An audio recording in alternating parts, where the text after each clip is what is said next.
गोस्वामी श्री तुलसीदास जी महाराज कौन है? भविष्यत पुराण में भगवान शंकर ने पार्वती जी को कहा है, क्या कहा है? वाल्मीकि तुलसीदास कलौ देवी भविष्यति रामचंद्र कथां साधवी भाषारूपाम करिष्यति। क्या कहा है? हे देवी, कलयुग में महर्षि वाल्मीकि जी ही गोस्वामी श्री तुलसीदास जी के रूप में प्रकट होंगे और क्या करेंगे? रामचंद्र कथाम साधवीं भाषा रूपाम करिष्यति। श्री राम की कथा को भाषा में वर्णित करेंगे, प्रस्तुत करेंगे। यही बात श्री भक्तमाल में नाभा गोस्वामी जी ने कही है। कलि कुटिल जीव निस्तार हित वाल्मीकि तुलसी भयो संसार अपार के पार को सुगम रूप नो कालयो।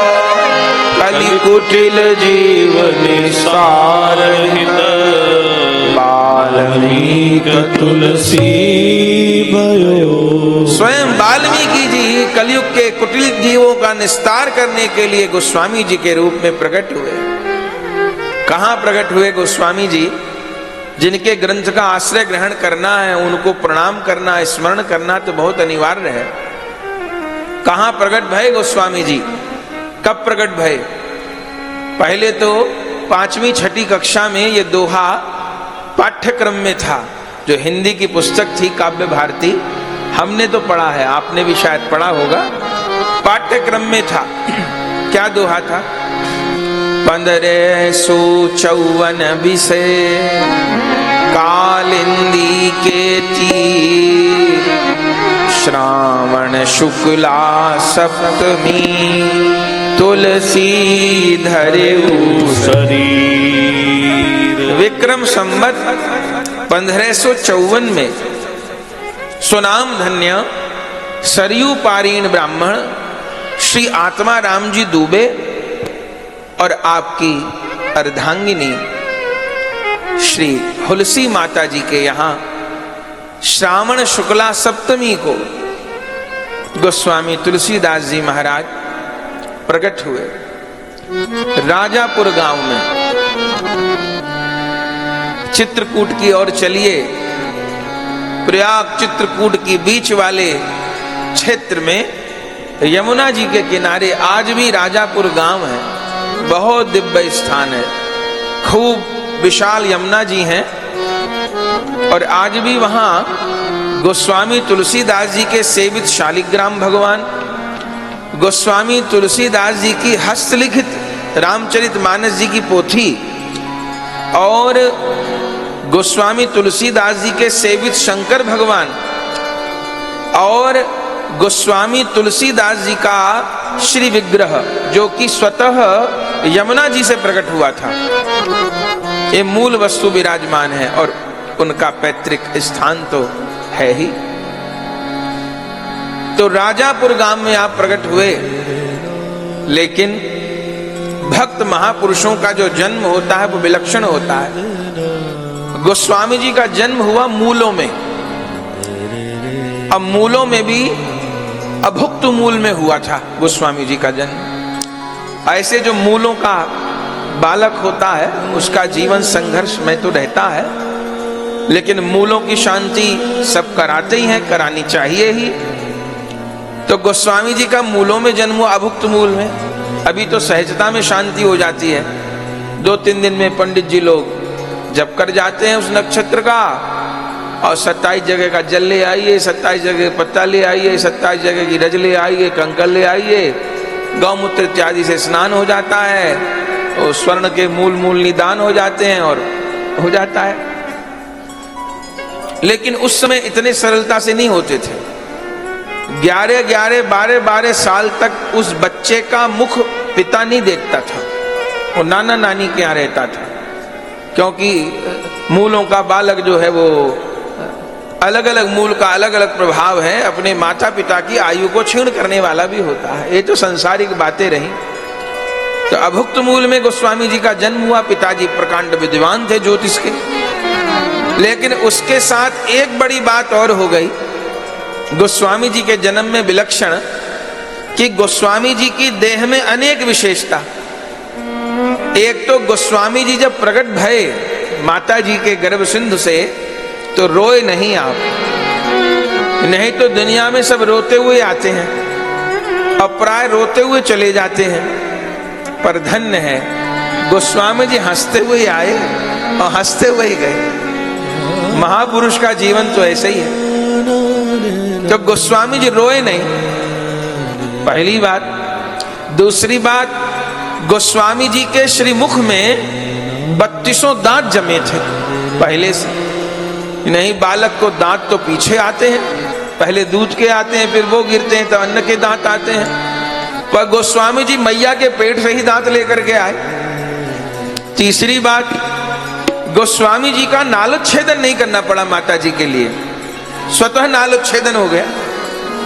चौथी बात, जब आप प्रकट भये तो सूतिका ग्रह में प्रकाश छा गया, अद्भुत प्रकाश छा गया, जैसे सूर्य उदय हो गया हो, और जोर से स्वतः शंख बजने लग गया। और पांचवी और सबसे बड़ी बात, गोस्वामी जी प्रकट भये और प्रकटते ही क्या बोले?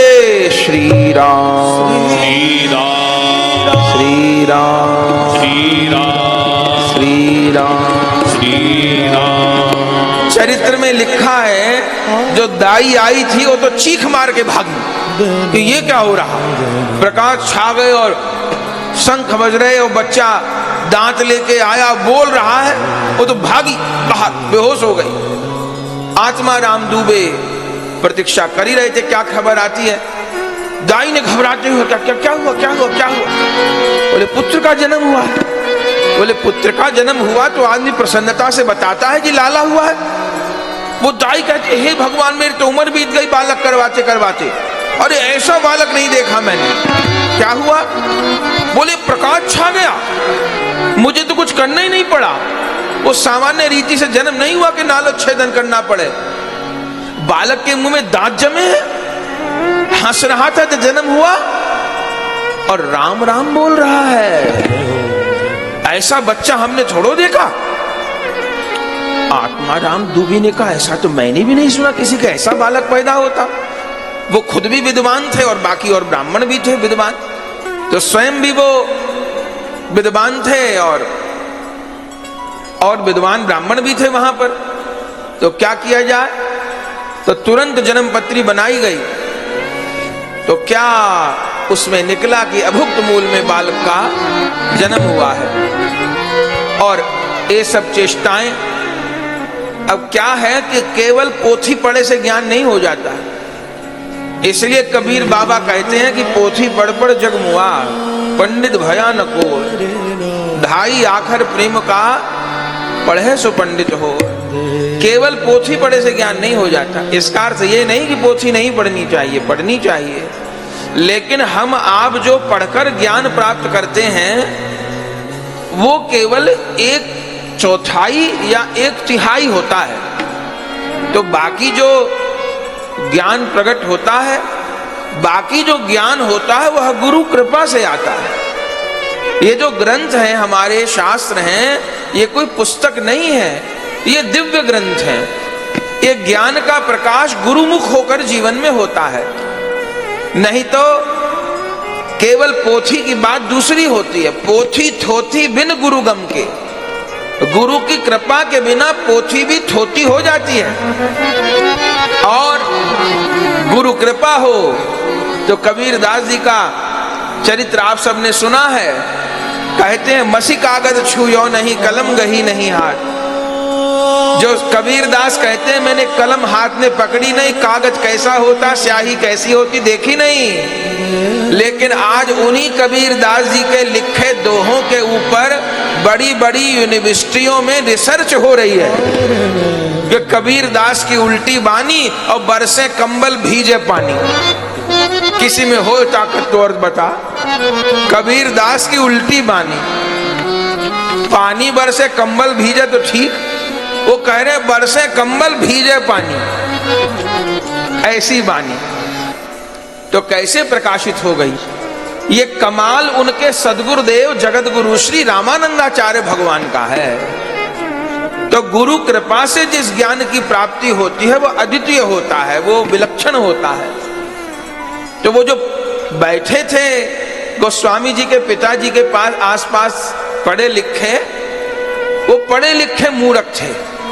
एक तो बिना पढ़े लिखे मूर्ख होते हैं, कुछ पढ़े लिखे मूर्ख होते हैं। वो पढ़े लिखे मूर्ख थे, सबने अपने अपने कागज पत्तर बनाए और आत्मा राम जी को क्या बोले, आत्मा राम जी हमारी समझ में तो ये बालक बहुत अशुभ है।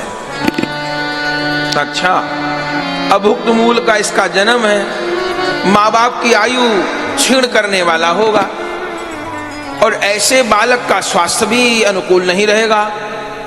हमारे अनुमान से इस बालक का गृहस्थ जीवन भी सफल नहीं होगा और हमारी समझ में तो आपके यहाँ किसी ब्रह्म पिशाच ने जन्म लिया है। ऐसे लोग ज्यादा दिन जीवित तो रहते नहीं और जीवित रहते हैं तो परिवार के लिए हानिकारक होते हैं। तो अभी प्रतीक्षा की जाए, जात कर्म संस्कार आदि मत करो, प्रतीक्षा की जाए। बच्चा जिए तो सोचना कुछ, जिए नहीं बच्चा तो क्या करना है। तो गजब हो गया, गोस्वामी जी के पिता गोस्वामी जी का मुंह भी देखने नहीं गए। जीवन में कभी भी गोस्वामी जी के शरीर के पिता कभी गोस्वामी जी का मुंह ही नहीं देखे। ये महापुरुषों की कथा है। हम लोग अपने जीवन के दुख रोते हैं, ये महापुरुषों के जीवन की कथा है। चर्चा कर रहे, इधर माताजी हुलसी माताजी लाला को गोद में लेके बैठी हैं, ये सारी बातें सुन रही हैं। ये दुष्ट लोग क्या कह रहे हैं, कोई कह रहा है बच्चे को मार दो, कोई कहता फेंक दो, कोई कहता त्याग दो, कोई कहता ये कर दो वो कर दो। व्याकुल हो गई और उनके पति तो भीतर झांके नहीं आकर के, उसकी छाया पड़ेगी तो मेरा बुरा होगा। सप्तमी को प्रकट हुए गोस्वामी जी, सप्तमी अष्टमी नवमी, अष्टमी नवमी दशमी बीती, दशमी को माता जी का स्वास्थ्य बिगड़ने लग गया और दशमी की संध्या होते होते तो उनकी माता जी को लगा कि मेरा शरीर अब नहीं रहेगा, क्या कहूं किससे कहूं। तब गोस्वामी जी के घर में चुनिया नाम की दासी काम करती थी। हुलसी माता ने उस चुनिया दासी को बुलाया, हाथ जोड़ के प्रार्थना करने लगी, बहन मेरी सहायता करो। अरे पंडितानी ब्राह्मणी जी पुरोहितानी जी, मैं तो आपके घर के टुकड़ा खाती हूं, हाथ क्यों जोड़ रही हो। नहीं बहन, तुझे मेरा एक काम करना होगा। क्या करना होगा कि मुझे तो ऐसा लग रहा है कि मेरा शरीर रहेगा नहीं अधिक समय। अब बाहर जो बात हो रही है वो मेरे कान में आ रही है, अगर मेरा शरीर छूट गया तो ये लोग यही कहेंगे बच्चा अपनी मां को खा गया, तो जीवित मेरे बच्चे को यमुना में फेंक देंगे। तो मेरी बहन, मैं ये बालक तुझको दे रही हूं, ये बालक मैं तुझको दे रही हूं। मैं इसका जीवन तो नहीं देख पाऊंगी कैसा है, पर जितने समय ये मेरे गर्भ में रहा है, मैं क्या कहूं, मुझको प्रतिक्षण यह अनुभव हो रहा था कि एक गर्भ में बैठ करके राम नाम का जप कर रहा है। कोई भगवान का परिकर अवतरित हुआ है इसके रूप में। तो इस बीज की रक्षा करनी है। इस बालक को तू लेके कहीं चली जा, इतनी दूर चली जा, इतनी दूर चली जा कि दुष्टों की छाया भी न पड़े। ये कहते रोते रोते गोस्वामी जी की माता जी ने चुनिया दासी की गोद में गोस्वामी जी को दे दिया और रातों रात उस चुनिया दासी को वहां से भगा दिया। वो चुनिया दासी लेकर के चली और हुलसी माता को गोस्वामी जी का विरह हो गया। 3 दिन का बालक कोई माँ दे दे किसी को, सोचिए, विरह हो गया। तब उस समय अंतिम समय हुलसी माता ने भगवान को यही प्रार्थना की कि अपने अपने घरन की सब काहू को पीर, तुम है पीर सब घरन की, धन्य धन्य रघुवीर। हे रघुनाथ जी, हे भोलानाथ, मैं तो इस बच्चे की पाप की मां हूं, असली माँ बाप तो आप ही हो। हम तो पाप के माता पिता हैं, असली तो आप ही हो। इस बच्चे को बाबी की शरण में छोड़ करके जा रहे हैं, बस संभाल। इधर दसवीं बीती, एकादशी लगी और हुलसी माता ने सीताराम सीताराम कहते कहते अपने शरीर का त्याग कर दिया। जैसे हुलसी माता का शरीर छूटा, आत्मा राम डूबे, वो सब भीतर भाग के आए। अरे हुलसी को क्या हो गया, हुलसी को क्या हो गया?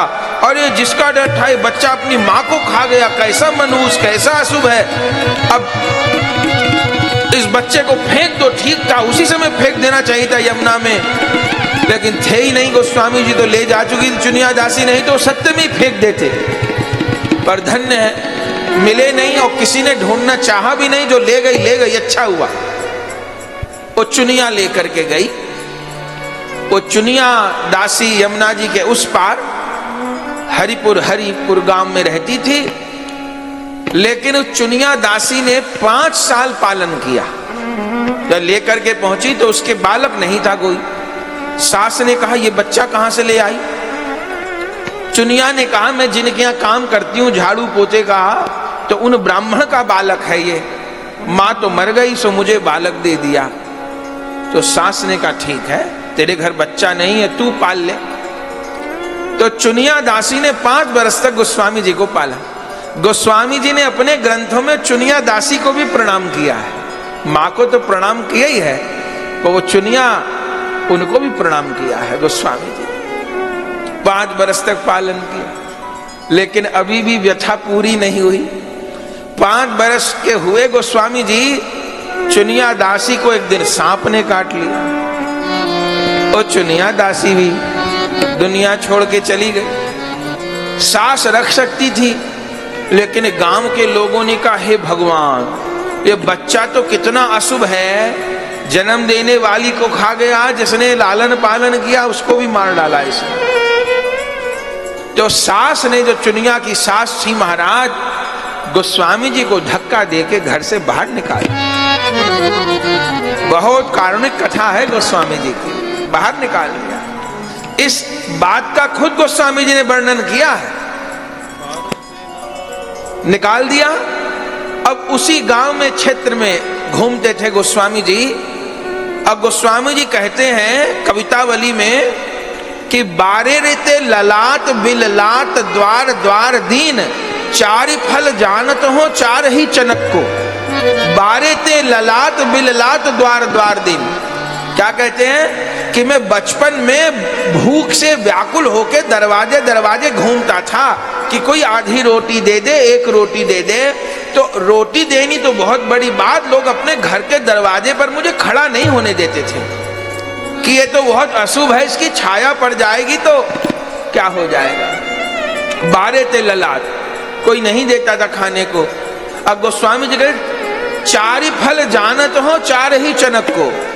यदि कोई मुझको 4 चने दे देता था तो मुझको लगता था मुझे 4 फल मिल गए, माने धर्म अर्थ काम मोक्ष मिल गए। कोई 4 चने दे देता, इतनी भूख लगती थी। पर धन्य है गोस्वामी जी वहीं हरिपुर ग्राम में घूमा करते थे, लेकिन उस समय भी हाय हाय नहीं करते थे। अरे जिन्होंने जन्म से ही राम नाम लिया था, ए तुलसीदास नाम तो गुरुदेव ने प्रदान किया, जब गुरु कृपा होगी। उनका नाम क्या था बचपन का? माँ बाप ने तो कोई नाम रखा ही नहीं था, पर चूंकि जन्म लेते ही श्री राम नाम उच्चारण किए थे तो लोग उनको कहते थे राम बोला, राम बोला, राम बोला। तो हाय हाय नहीं कि उस परिस्थिति में भी गोस्वामी जी घूमते थे और भगवान को ही पुकारते थे। श्री राम सहारा बन जाओ, श्री राम सहारा बन जाओ, श्री राम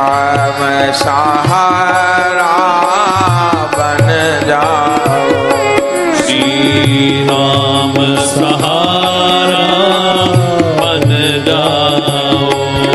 रघुनाथ सहारा बन जाओ। रघुनाथ सहारा बन जाओ। रघुनाथ सहारा बन जाओ। रघुनाथ सहारा बन जाओ। तुम्हारे बिन मेरा कोई नहीं। तुम्हारे बिन मेरा कोई नहीं। तुम्हारे बिन मेरा कोई नहीं। तुम्हारे बिन मेरा कोई नहीं। रघुनाथ सहारा बन जाओ। रघुनाथ सहारा बन जाओ। श्री राम सहारा बन जाओ। श्री राम सहारा बन जाओ। मेरे चारों ओर अंधेरा है। मेरे चारों ओर अंधेरा है। मुझको विपदा ने घेरा है। मुझको विपदा ने घेरा है। मेरे राम सवेरा बन जाओ। मेरे राम सवेरा बन जाओ। रघुनाथ सहारा बन जाओ। रघुनाथ सहारा बन जाओ। तुम्हारे बिन मेरा कोई नहीं। तुम्हारे बिन मेरा कोई नहीं। तुम्हारे बिन मेरा कोई नहीं। तुम्हारे बिन मेरा कोई नहीं। रघुनाथ सहारा बन जाओ। रघुनाथ सहारा बन जाओ। श्री राम सहारा बन जाओ। श्री राम सहारा बन जाओ। रघुनाथ सहारा बन जाओ। रघुनाथ सहारा बन जाओ। क्या कहना महाराज। गोस्वामी जी गाया करते थे, गली गली घूमते थे। अब परिणाम क्या हुआ कि गोस्वामी जी की पुकार भोलानाथ के कानों में पहुंच गई। और भोलानाथ ने जगदम्बा पार्वती जी को कहा, देवी तुम कैसी जगन माता हो। अरे सारे जगत की तुम माँ हो। अब बच्चा भूखा घूम रहा हो तो माँ के मुंह में रोटी चल जाएगी क्या। पार्वती जी कहती हैं, कौन बच्चा भूखा है मेरा। भोले बाबा कहते हैं, राम बोला। कहाँ रहता है वो। अरे देवी है तो राजापुर का, कभी वहां रहता है कभी हरपुर रहता है। जाओ उसके भोजन पानी की व्यवस्था करो।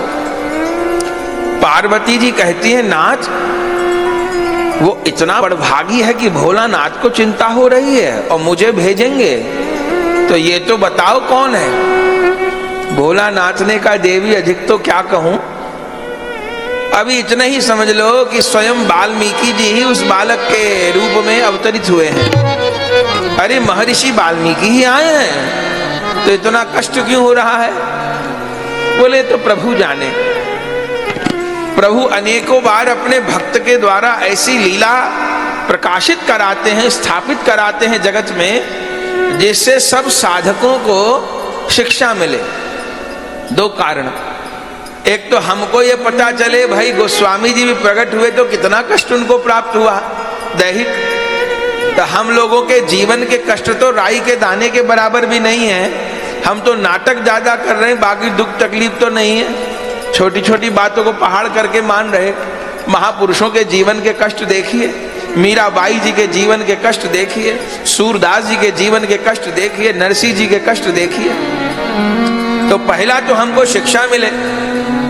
दूसरा कारण यह है जो भक्तों के जीवन में दुख दिखाई पड़ता है, जब कोई भक्त यथार्थ रूप में भक्ति करने लगता है तो भगवान भी उसको स्वीकार करने का मन बना लेते हैं। अब ये उसका अंतिम जन्म होगा, ये संतों के विषय में बात है। लेकिन भगवान की प्राप्ति में बाधक कौन है? जीव का प्रारब्ध कर्म है। जब तक कर्म पूरी तरह से क्षय नहीं हो जाएंगे तब तक भगवत धाम, भगवत प्रेम की प्राप्ति नहीं होगी, भगवत सेवा की प्राप्ति नहीं होगी। तो फिर प्रभु उस भक्त के जीवन में उसके संपूर्ण प्रारब्ध भुगवा देते हैं, संपूर्ण प्रारब्ध भुगवा देते हैं, जल्दी जल्दी भुगवा देते हैं। तो ये कष्ट नहीं होते, ये भगवान की कृपा होती है। मेरे भक्त को दोबारा जगत में नहीं आना पड़े। तो भजन करते हुए यदि शरीर का कष्ट आए, आर्थिक कष्ट आए, सामाजिक कष्ट आए, तो उसको भगवत कृपा मानना चाहिए। ये मानना चाहिए कि प्रभु मेरी अनर्थ निवृत्ति कर रहे हैं। जो हम आप जीवों ने पूर्व जन्म में दुष्कर्म किए हैं, पाप कर्म किए हैं, तो उनकी निवृत्ति कैसे होगी? 3 रूपों में निवृत्ति होती है। देह में कष्ट आए, आर्थिक अभाव हो, अथवा सामाजिक माने निंदा हो, 3 रूपों में अनर्थ करते हैं।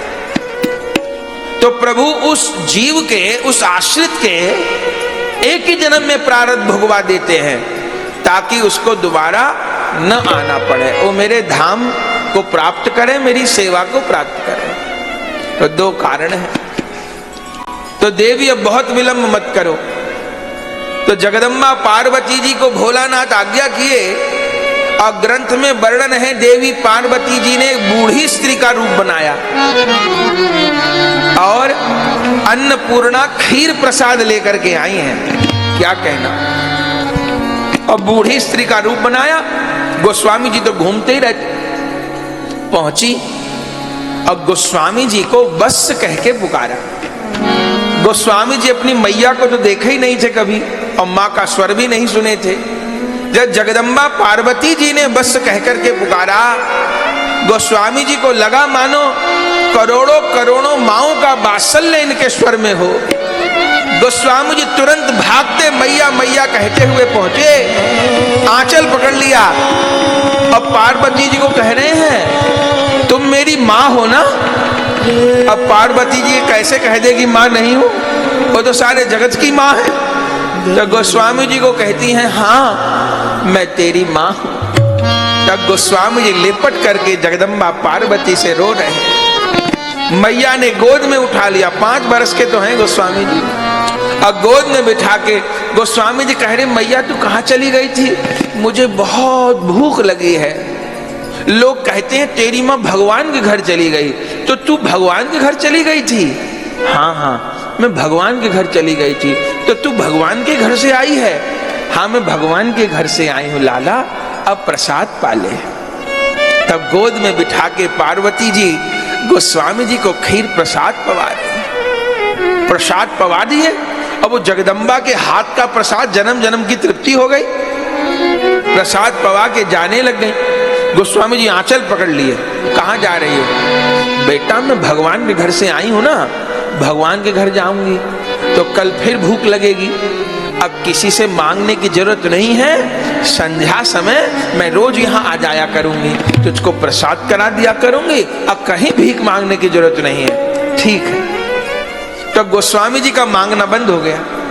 तो वहीं शिव मंदिर के दरवाजे बैठे रहते, संध्या समय जगदम्बा पार्वती आकर के उनको प्रसाद, और ऐसा प्रसाद पवाती थी कि 24 घंटा गोस्वामी जी को न भूख लगती थी न प्यास लगती थी। कितने दिन चलती रही है लीला? ये लीला 2 बरस तक चलती रही। 2 बरस। इधर जो गांव के लोग थे उन्होंने विचार किया कि वो आत्मा राम का बेटा राम बोला दरवाजे दरवाजे भीख मांगता था, आजकल दिखाई नहीं पड़ रहा। किसी से पूछा, बोले अब तो कोई बुढ़िया आती है और बुढ़िया आकर के प्रसाद पवा जाती है। लोगों ने पंचायत की, भाई पूछो कौन बुढ़िया आ रही है दूसरे गांव की, इससे तो हमारी बदनामी हो रही है कि हमारे गांव के भूखे बच्चे को वो प्रसाद कराए। अब इन मूर्खों की इससे बदनामी नहीं हो रही कि गांव में बच्चा भूखा घूमे, इससे बदनामी हो रही है कि कोई और क्यों आके खवा जाता है। तब एक स्त्री को लगाया, भाई पूछताछ करो वो कौन है जो आकर के काम कर रही है। एक स्त्री ने संध्या समय पहरा दिया, पार्वती जी का रास्ता रोक दिया। कौन हो, कहां से आती हो, क्यों आई हो, क्या लगता है तुम्हारा, क्यों खवा जाती हो, 100 सवाल किए। उस दिन तो पार्वती जी प्रसाद पवा गई। फिर भोले बाबा को जाके कहा, महाराज अब गांव में रोक टोक होती है, लोग पूछते कौन हो, क्यों आती हो, क्या लगती हो, तमाम सवाल करते हैं। तो प्रभु अभी ऐसा कितने दिन चलेगा, मुझे असुविधा नहीं है जाने में, लेकिन अब स्थायी व्यवस्था करिए ना बच्चे की, है स्थायी व्यवस्था तो नहीं है। भोले बाबा ने कहा, देवी अब मैं स्थायी व्यवस्था कर दूंगा। तो पहले क्यों नहीं की? भोलानाथ कहते हैं, देवी राम बोला ने अपनी मैया का दूध नहीं पिया था, तो मैया का दूध नहीं पिया था, चूंकि मां तो रही नहीं, तो मुझको लगता था गोस्वामी जी राम बोला के भीतर वात्सल्य की कमी न हो जाए, तो मां तो नहीं आ सकती थी, तो तुम्हारे हाथ के प्रसाद से अब भीतर मातृत्व की पुष्टि हो गई, पोषण हो गया राम बोला का। तो अब आप क्या व्यवस्था करेंगे? अब मैं स्थायी व्यवस्था करूंगा। तो भोलानाथ ने स्थायी व्यवस्था क्या की है बंधुओं? चित्रकूट में संत विराज रहे थे श्री नरहरियानंद जी महाराज, जिनको नरहरि दास भी कहते हैं। ये कौन थे? स्वयं श्री राम के अवतार जगत गुरु श्री रामानंदाचार्य भगवान, उनके कृपा पात्र श्री अनंतनंदाचार्य जी, और उन्हीं के कृपा पात्र हैं श्री नरहरियानंद जी, श्री नरहरि दास जी। चित्रकूट में रह के भजन करते थे। भोलानाथ आपकी कुटिया में प्रकट हो गए। नरहरि दास जी ने प्रणाम किया, भोलानाथ मेरे लिए क्या गया है? भोलानाथ ने कहा, नरहरि दास जी ऐसा है, राजापुर गांव चले जाओ। बोले जरूर जाऊंगा नाथ, आप जो कहोगे वो करूंगा, पर सेवा क्या है मेरे लिए? बोले वहां पे एक 7 बरस का बच्चा है, राम बोला, वो ऐसे ऐसे भूखा घूमता है, और 2 बरस तो पोषण कर दिया पार्वती जी ने, अब उसको आपकी जरूरत है, वह आप जाके उस बालक को स्वीकारो। नरहरि दास जी ने कहा, महाराज जाऊंगा तो जरूर, पर परिचय तो दो, वो ऐसा कौन अलौकिक बालक है कि भोलानाथ को चिंता हो रही है? भोलानाथ मुझे आज्ञा कर रहे हैं कि जाके जाओ बालक को संभालो, वो कौन है? अरे अधिक क्या कहूं, कल्प वृक्ष का बीज है, उस बीज से कल्प वृक्ष उत्पन्न होगा। जिस कल्प वृक्ष की छाया में लाखों नर नारी शीतलता को प्राप्त करेंगे, लाखों नर नारी, लेकिन उस समय उस बीज को संरक्षण की आवश्यकता है, सिंचाई की जरूरत है, माली की जरूरत है। जाओ, आप भी धन्य हो जाओगे। नरहरि दास जी चले हैं बंधुओं, चित्रकूट से राजापुर गांव आए हैं। राम बोला दिखाई दे गए, क्योंकि पार्वती जी ने आना बंद कर दिया, फिर भूखे हो गए, घूमा करते थे। गुरुदेव पधारे हैं, और अब की बार गुरुदेव ने वत्स कह के पुकारा है। जब पार्वती जी ने वत्स कह के पुकारा था, तो लगा था मेरी मरी हुई माता जीवित हो गई। आज गुरु ने वत्स कह करके पुकारा है। अपने पिता का तो स्वर कभी सुना नहीं था, मुख भी नहीं देखा था, लगता था करोड़ों करोड़ों पिताओं का वात्सल्य उदय हो गया है। दौड़ते हुए गए, प्रणाम किया, भूखे तो थे ही, कामता नाथ का प्रसाद लेकर के आए थे। नरहरि दास जी सबसे पहले गोद में बिठा करके प्रसाद पवाया, जल पिवाया। गोस्वामी जी गुरु जी का अचरा पकड़ लिए। नरहरि दास जी ने कहा, राम बोला ये क्या करते हो, वस्त्र क्यों पकड़ते हो? बोले इसलिए पकड़ रहा हूं कहीं चले न जाओ। अरे मैं तो जाने को नहीं आया। बोले नहीं, एक मैया भी आती थी 2 बरस तक, और कहती थी आऊंगी, अचानक आना बंद कर दिया। अब आप आए हो, आप भी कहीं छोड़ के न चले जाओ।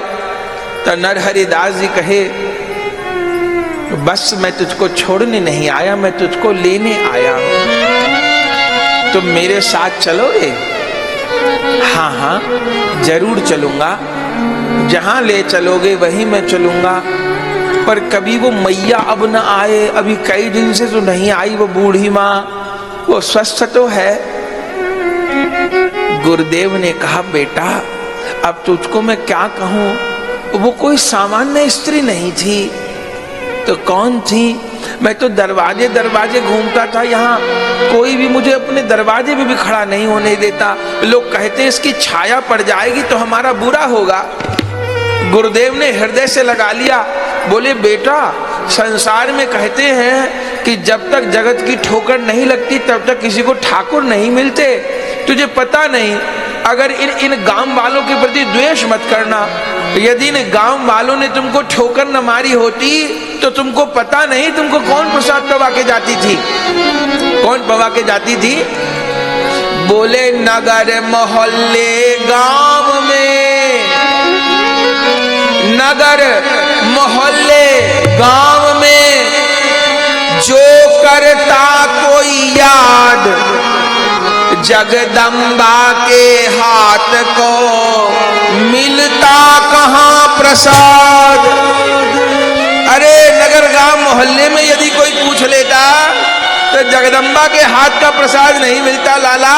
वो तो अन्नपूर्णा आती थी, जगन माता आती थी। सुन के विभोर हो गए, हाय हाय मैंने तो जगन माता को प्रणाम भी नहीं किया एक भी दिन, अन्नपूर्णा के चरण भी नहीं छुए एक भी दिन। अरे कोई बात नहीं, चरण न छुए, वो गोद में बैठ के प्रसाद तो खूब पाया है।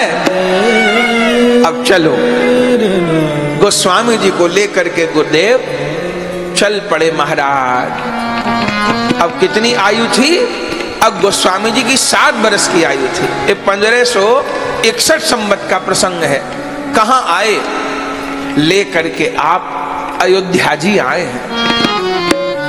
और अयोध्या जी में सरजू जी स्नान किया और ग्रंथ में वर्णन है बसंत पंचमी का दिन था। यमुना श्री सरयू जी स्नान किए बसंत पंचमी के दिन। गोस्वामी जी के यज्ञोपवीत भी नहीं हुए थे, गायत्री भी नहीं हुई थी, कुछ भी नहीं हुआ था, माँ बाप ने तो कुछ कराया ही नहीं था। तब पहले गुरुदेव ने आपका यज्ञोपवीत संस्कार कराया, आपको गायत्री श्रवण कराई और फिर कहा बेटा अब गुरु चरणाश्रय ग्रहण करोगे, राम नाम ग्रहण करोगे। तब गोस्वामी जी ने यही कहा कि जीवन समर्पित शरण में तुम्हारे, तुम ही मेरे प्रियतम प्राणों से प्यारे। कराओगे जो तुम वही मैं करूंगा, जहां ले चलोगे वही मैं चलूंगा। आपको जो बनाना हो बना दो, जो बना दोगे बन जाएंगे, जहां रख दोगे रह जाएंगे। चाहे सुख में रहें चाहे दुख में रहें, हम तो तेरे ही गुण गाएंगे। चाहे न्यारे रहें चाहे नियरे रहें, हम तो तेरे ही कहलाएंगे। जो बना दोगे बन जाएंगे, जहां रख दोगे रह जाएंगे। तब बसंत पंचमी का वह पावन पर्व था।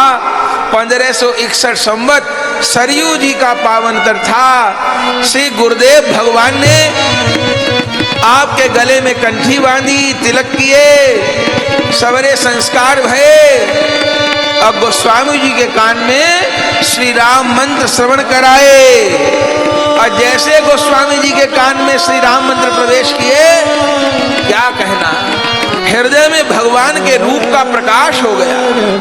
नाम और नामी तो एक है, नाम के भीतर ही रूप छिपा है, नाम के भीतर ही लीला और धाम छिपे हैं। वह गुरु अनुगत्य में नाम का आश्रय हो तो भगवान के रूप लीला धाम का स्वतः प्रकाश होता है। नाम भगवान सब कुछ कर देते हैं।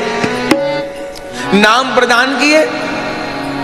अब एक संस्कार बचा था, नाम माने अब राम बोला को नाम तो देना है ना, नाम क्या दे। पूछे बेटा तुम्हारा क्या नाम है? बोले मैया बाबा ने तो कोई नाम रखा नहीं, ऐसे नगर गांव के लोग मुझको राम बोला कहते हैं जब मैं पैदा हुआ था तो मैंने पैदा होते ही राम राम कहना शुरू कर दिया। अच्छा तो अब तुम्हारा नाम भी तो रखना है तो जो चाहो सो रख दो। तो क्या नाम रखूं तुम्हारा, क्या नाम रखूं? अरे बेटा मैं तुम्हारा नाम रखूं तुलसीदास। इस नाम की क्या महिमा है? अरे बेटा गोविंद को तुलसी बड़ी प्रिय है, रघुनाथ को तुलसी बहुत प्रिय है। कैसा भी दल हो और सब चीज बासी होती है, तुलसी दल बासी नहीं होते। 10 दिन की भी रखी तुलसी भोग में सेवा में आ सकती है। तुलसी बहुत प्यारी है ठाकुर जी को। अभी सर्दी में तुलसी नहीं रहे तो सूखी तुलसी रख लीजिए, ओ छोड़ दीजिए। अरे वो भी नहीं है तो तुलसी का काष्ठ हो वो छुआ लीजिए। तुलसी बहुत प्रिय है। 56 भोग 36 व्यंजन बिन तुलसी प्रभु एक न मानी, नमो नमो तुलसी महारानी। तो बेटा मैं तुमको तुलसी का दास बनाऊंगा। जैसे हर तुलसी दल भगवान के चरण कमलों में पहुंचता है, यदि तुम तुलसी जी के दास बन जाओगे तो तुमको अवश्य रघुनाथ के चरण कमल प्राप्त हो जाएंगे, अवश्य प्राप्त हो जाएंगे। तो तुम्हारा नाम होगा तुलसीदास। कहिए गोस्वामी श्री तुलसीदास जी महाराज की जय हो। श्री नरहरिदास जी महाराज की जय हो। तुलसीदास आपका नामकरण हुआ है और तब तो आप अपने गुरुदेव की शरण में ही रह गए। 10 महीने तो लगभग अयोध्या रहे। फिर अयोध्या जी से चले तो सरयू घाघरा का जो मिलन स्थल है सोरोजी सूकर क्षेत्र, वहां पर आ गए। वहां गुरु शिष्य रहने लग गए। 5 साल तक वहां रहे। तभी गुरु जी को एक बात याद आई कि जब भोले बाबा ने मुझे आदेश दिया था राम बोला के लिए, तो ये भी कहा था कि इस बालक के द्वारा राम कथा का प्रकाश होगा। तो इस बालक को राम कथा सुनानी है। और भोलानाथ ने मुझे अपना वो दिव्य ग्रंथ भी दिया था, जिस दिव्य ग्रंथ की कथा स्वयं भोलानाथ करते हैं। इसलिए इस श्री रामचरितमानस जिनको गोस्वामी तुलसीदास जी ने प्रकट किया, ये वास्तव में कौन सी कथा है? एक कथा तो वो है जो याज्ञवल्क्य जी ने भरद्वाज जी को सुनाई है। कथा तो बहुत है, पर रामचरितमानस कौन सी कथा है जो भोलानाथ पार्वती जी को सुनाते हैं? वो वाली कथा है जो भोलानाथ के मुख से प्रकाशित होती है। इसलिए गोस्वामी जी कहते हैं रचि महेश जी मानस राखा। मेरी मानस की रचना तो भोलानाथ ने करी है, मैं तो केवल लिपिबद्ध करने वाला हूं। लेकिन वो गुरु जगत गुरु शिव की मानस गोस्वामी जी को कैसे प्राप्त हुई? गुरु कृपा से प्राप्त हुई। तो सौरो जी में रह रहे हैं और अब गुरु जी ने अवसर देख के पढ़ाते भी हैं गोस्वामी जी को और राम कथा भी सिखाते हैं। कैसे सिखाते हैं? गोस्वामी जी खुद कहते हैं कि एक एक प्रसंग को गुरु जी कई बार सुनाते थे। एक एक प्रसंग को कई तरीके से सुनाते थे। खूब मेरे दिल दिमाग में बैठाने की कोशिश करते थे। लेकिन गोस्वामी जी कहते हैं मैं ग्रहण तो उतना ही कर पाया जितनी पात्रता थी। मेरे गुरु ने देने में कसर नहीं छोड़ी, पर मेरी जितनी सामर्थ्य थी, क्षमता थी, मैं उतना ही ग्रहण कर पाया। गोस्वामी जी खुद कहते हैं मैं पुनि निज गुरु सन सुनी, कथा सुसुकर खेत, समुझ नहीं तस बालपन, जब अति रहे बचे। मैं पुनि निज गुरु सुन सुनी, कथा सुसु कर खेत। गुरु जी के मुख से जब भी ज्ञान होएगा गुरु के मुख से ही होगा। जो निगुरा है, गुरु शरणागति नहीं है, उसका ज्ञान थोता होगा, झूठा ज्ञान होएगा उसका ज्ञान ना उसका कल्याण करने वाला होगा ना किसी दूसरे का कल्याण करने वाला होगा। जब जब ज्ञान जीवन में फलीभूत होगा तो गुरुमुख हुए से होगा।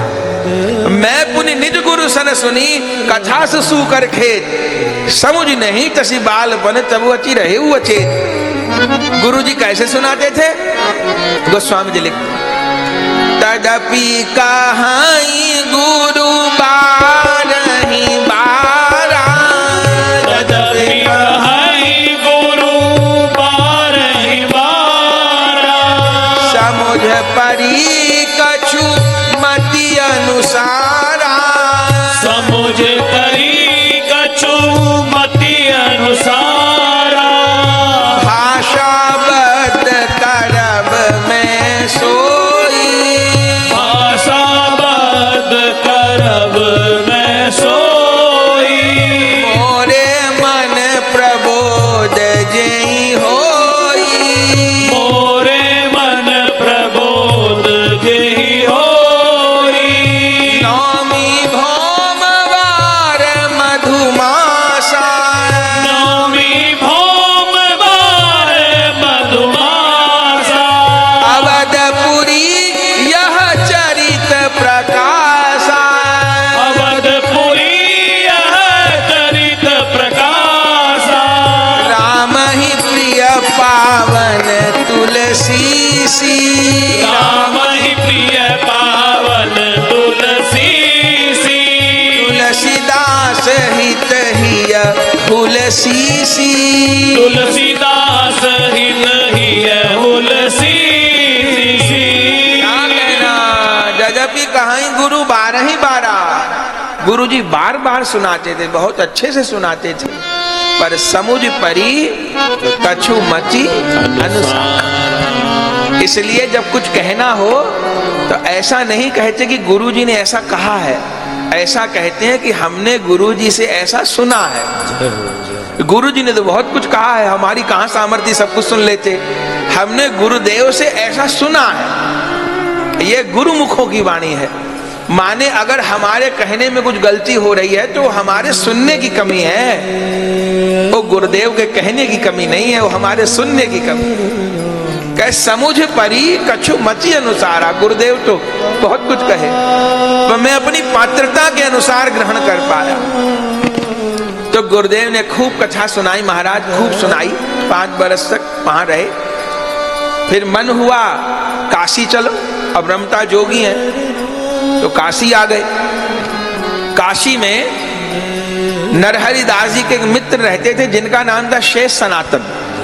वयोवृद्ध ज्ञान वृद्ध महात्मा थे वो, उनके यहाँ गए तो उनके यहाँ बहुत दिन रहे। नरहरि दास जी की चर्चा चलती थी शेष सनातन जी के साथ में, तो शेष सनातन जी खूब सत्संग करते थे और छोटे से हैं, 11-12 बरस के हैं, भी गोस्वामी जी पास बैठे रहते हैं, सुनते हैं। तो 15 दिन तक सत्संग चला।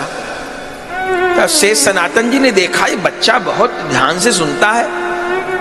तब शेष सनातन जी ने गोस्वामी जी को कहा, बालक हम तो दोनों गुरु भाई संस्कृत में बात करते हैं, बड़ी गूढ़ चर्चा करते हैं, और तुम ऐसे सुनते हो कि जैसे सभी कुछ समझ रहे हो, तो तुमको कुछ समझ में आया कि नहीं आया?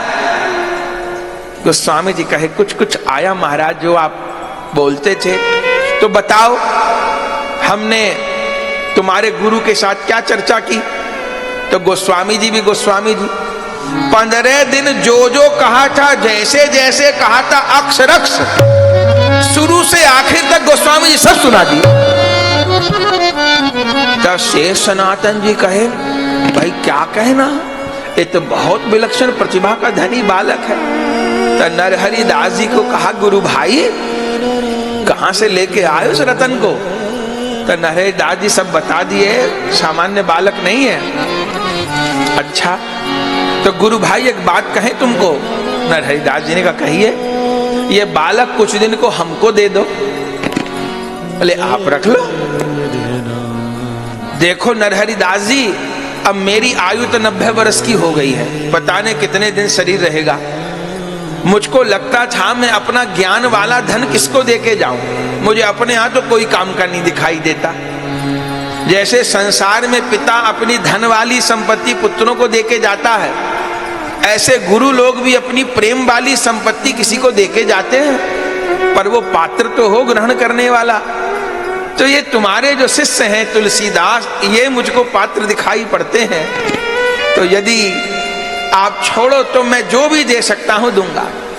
नरहरि दास जी ने कहा, गुरु भाई मैं तो आपके पास इस बालक को लाया इसी नियत से था कि आपकी दृष्टि पड़ जाए और आप इस पे कृपा करो।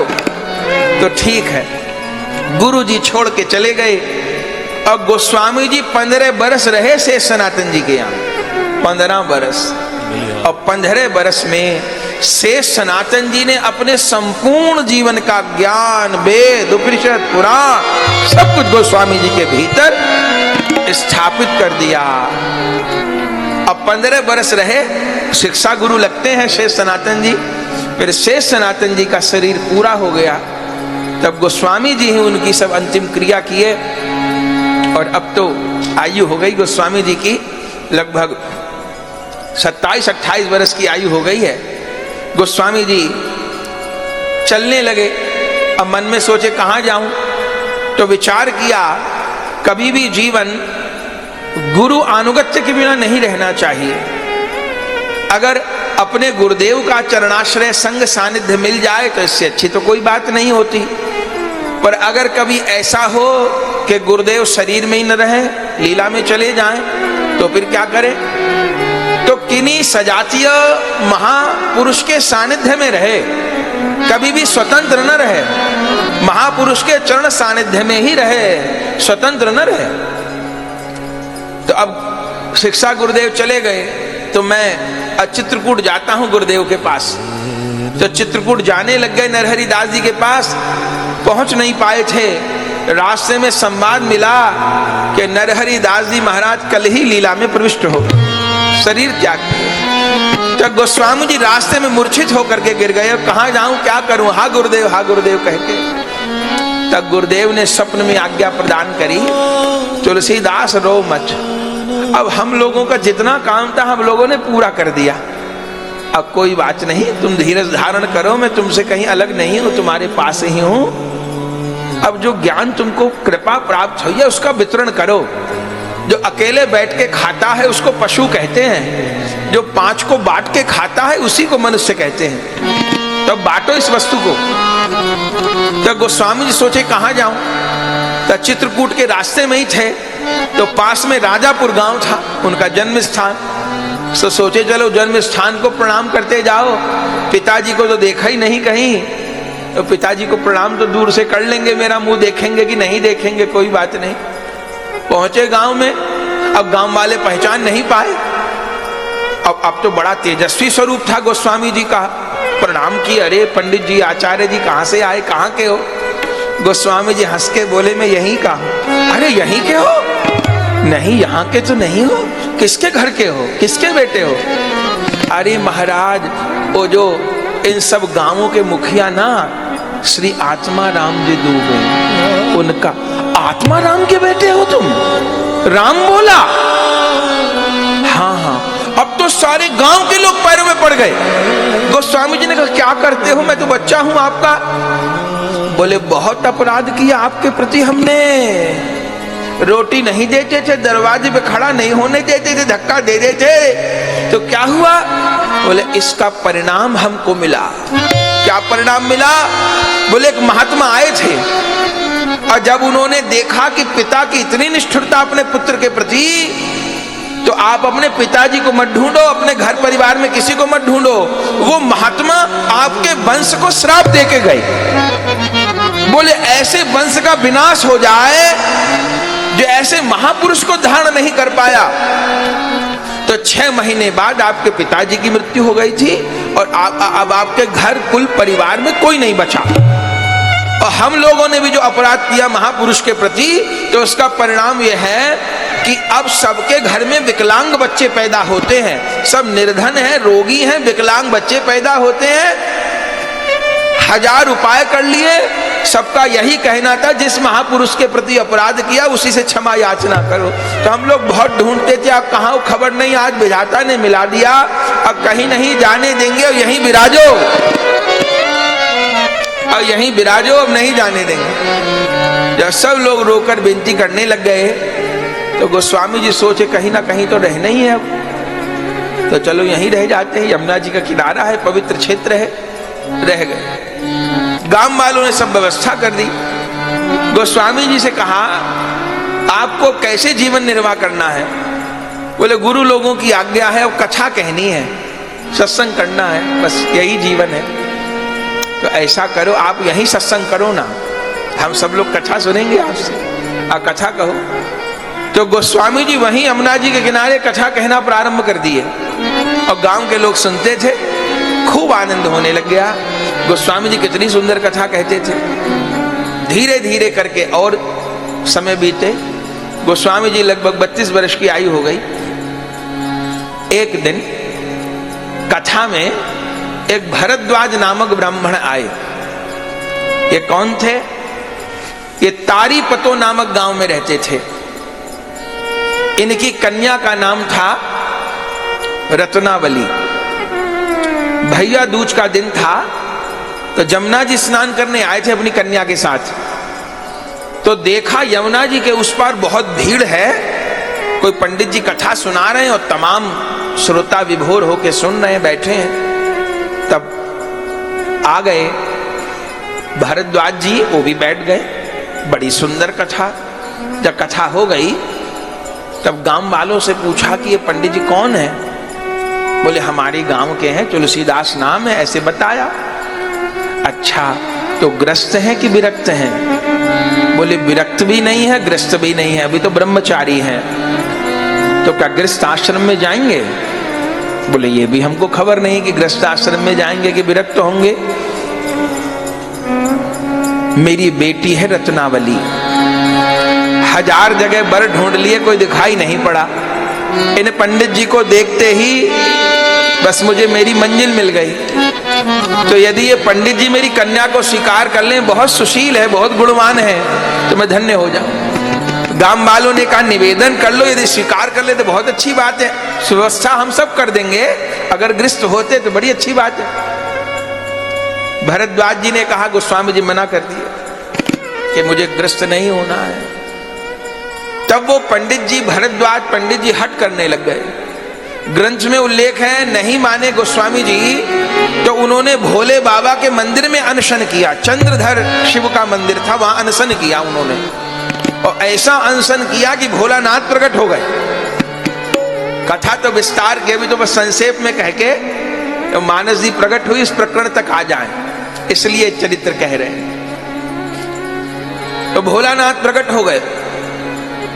भोलानाथ ने कहा वर मांगो।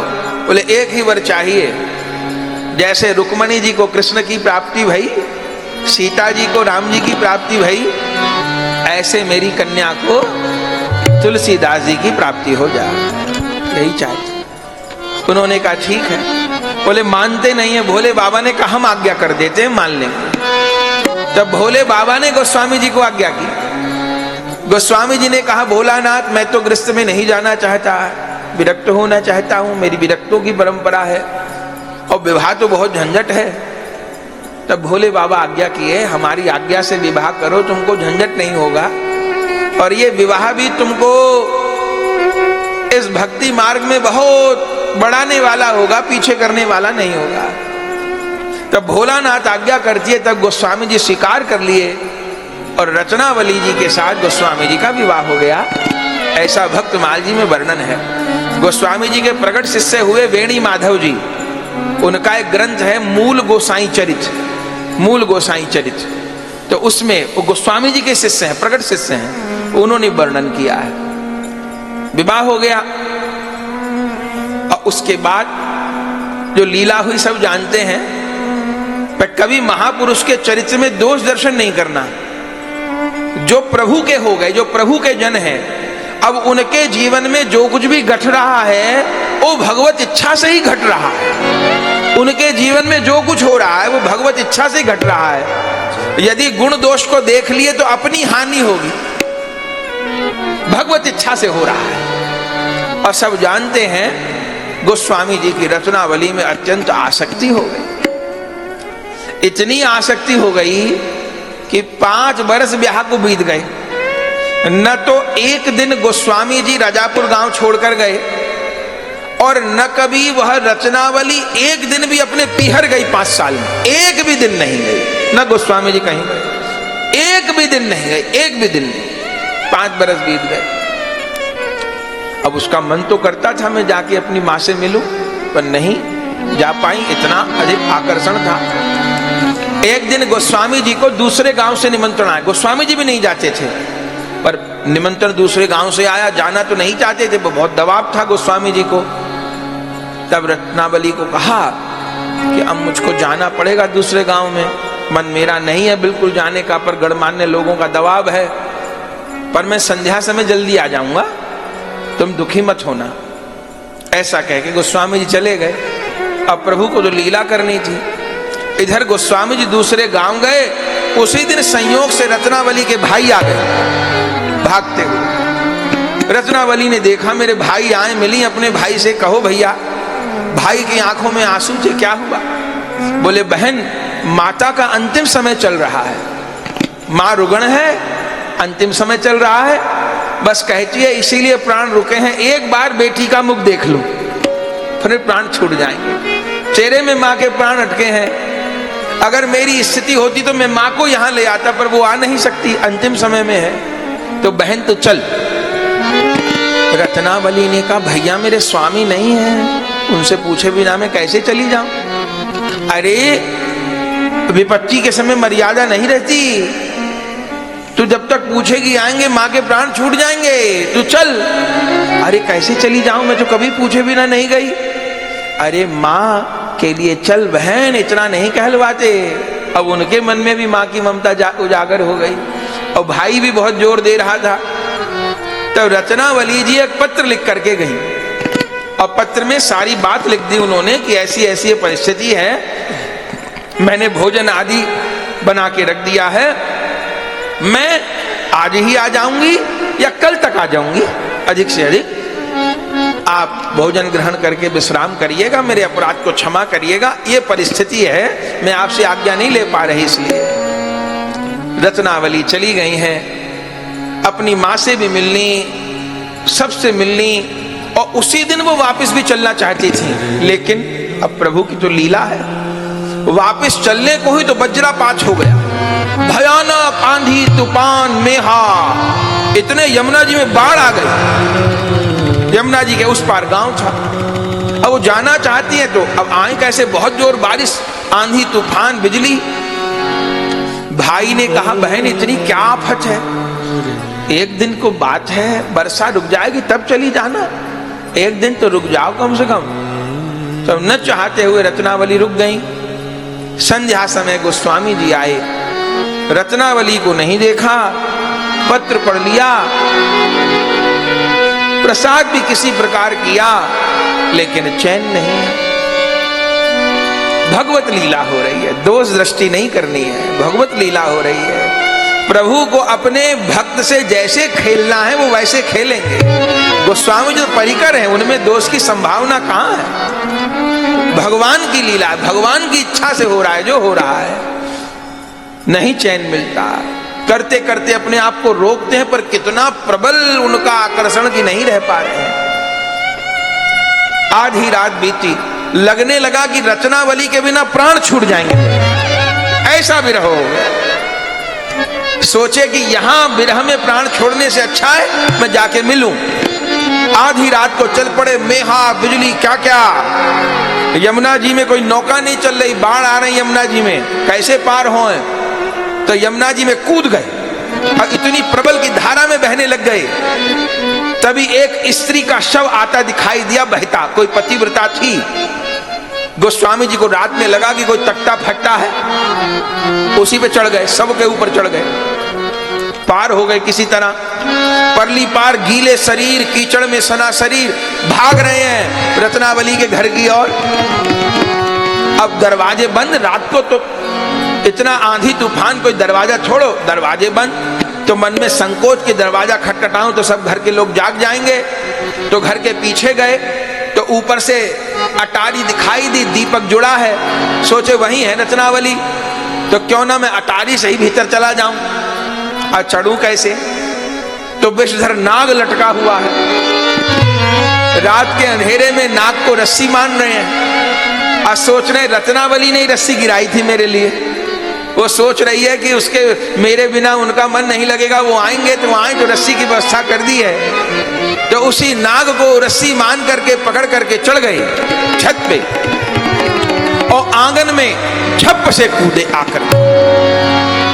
वही आंगन में रत्नावली सो रही, तो जोर से कूदने की आवाज आई, एकदम मट्टी से, कीचड़ से, जल से शरीर भीजा। तुरंत चौंक के रत्नावली खड़ी हुई, दीपक जोड़ा तो देखा गोस्वामी, अरे यहां कहां से आ गए? अरे रत्नावली, मैं तुम्हारे बिना नहीं रह सकता, मुझे पता था तुम किसी संकट में ही आई होंगी। तो आए कैसे यहां पे? अरे तुम क्या सोचती हो मैं जानता नहीं, तुमने ही तो यमुना में नौका छोड़ी थी ना मेरे लिए। अरे मैंने कोई नौका नहीं छोड़ी, नहीं नहीं, मैं तो उसी नौका पे बैठ के आया हूं। अब की बार जो झरोका से देखा, पहले तो नौका दिखाई पड़ रही थी, अब स्त्री का शव दिखाई पड़ रहा है। आज शव पे चढ़ के आ गए, ऊपर कैसे आए? अरे तूने ही तो रस्सी फेंक रखी थी। अरे मैंने कोई रस्सी नहीं बांधी थी, देखे तो विशाल भुजदर भुजंग, हे भगवान, नाक को पकड़ के आ गए। देख मैं तुझसे कितना प्यार करता हूं, नाक को पकड़ के तेरे से मिलने आ गया।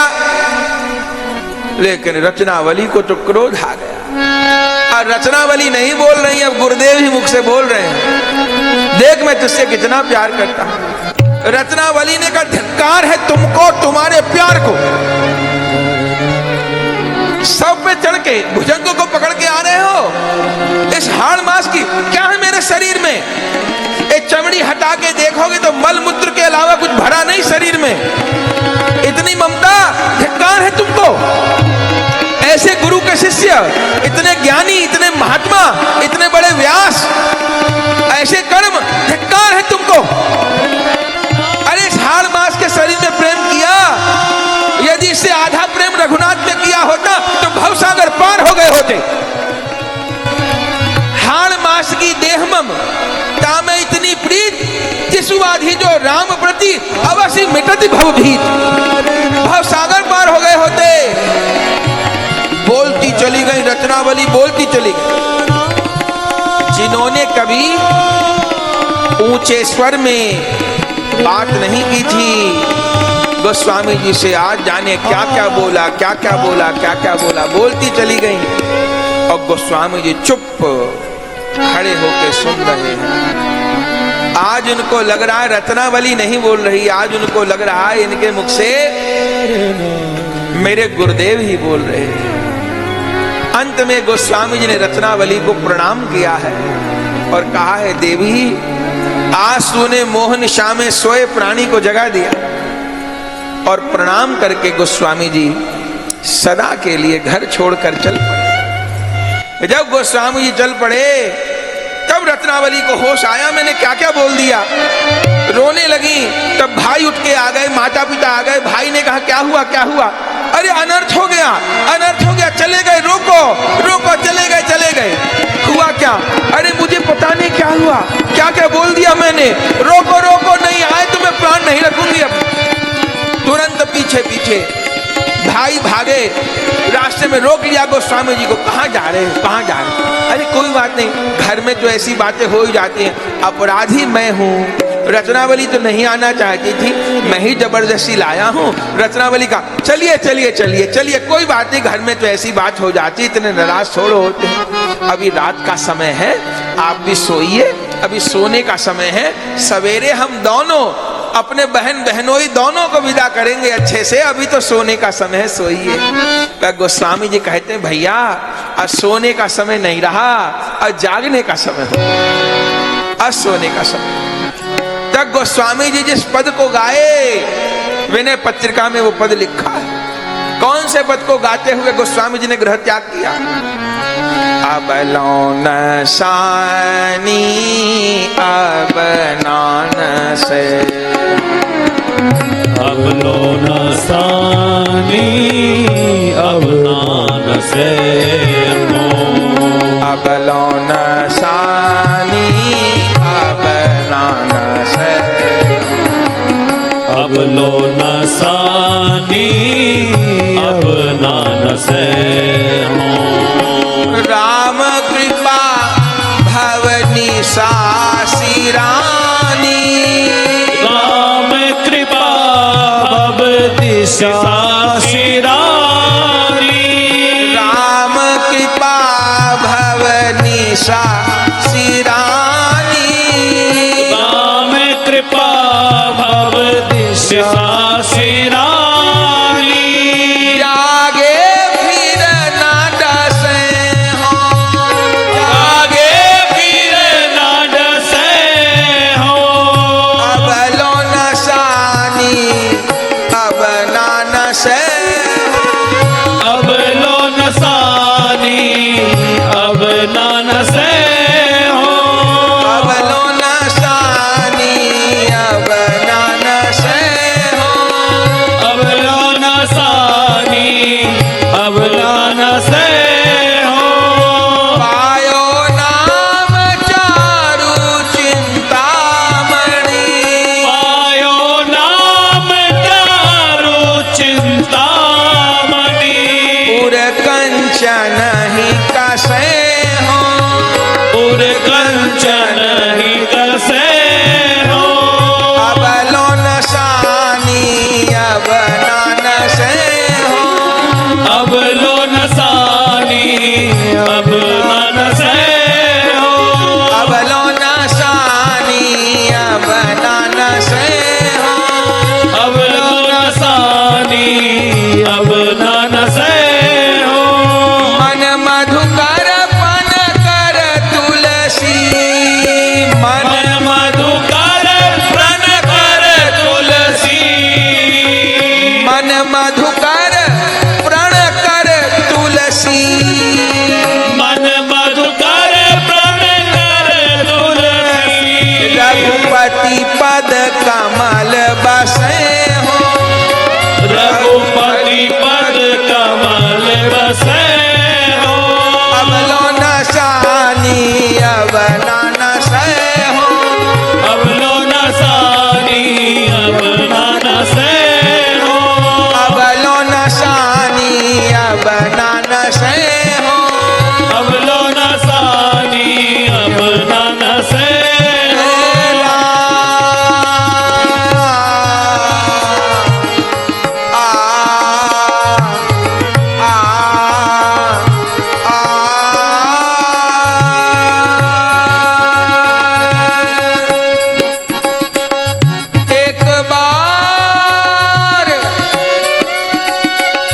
एक बार मुझे तुम अपना लो, मेरा और कोई अरमान नहीं, मझधार में डूबती नैया को थोड़ा सा सहारा काफी है,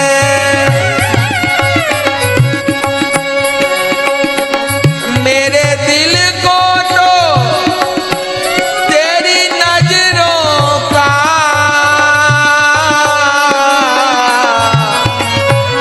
थोड़ा सा इशारा काफी है, मैंने सारे सहारे छोड़ दिए, एक तेरा सहारा काफी है, मुझे चाहना सारे जमाने की, एक श्याम प्यारा काफी है, अब तो अपना लो रघुनंदन,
नाथ न चाहिए मोरे, अब कछु नाथ न चाहिए मोरे, दीन दयाल अनुग्रह तोरे, दीन दयाल अनुग्रह तोरे, अब कछु नाथ न चाहिए मोरे, अब कछु नाथ न चाहिए मोरे, अब लो न सानी अब न से हो, अब लो न सानी अब न से हो, अब लो न सानी अब न से, अब लो न सानी अब न से हो। यही पद गाते गाते गोस्वामी जी ने गृह त्याग कर दिया था और फिर 15 वर्ष भारत भ्रमण किया था, जिसमें कितने कितने दर्शन हुए थे। और फिर कैसे गुरु कृपा से श्री अयोध्या जी में आपने श्री रामचरितमानस जी का प्रकाश प्रारंभ किया था।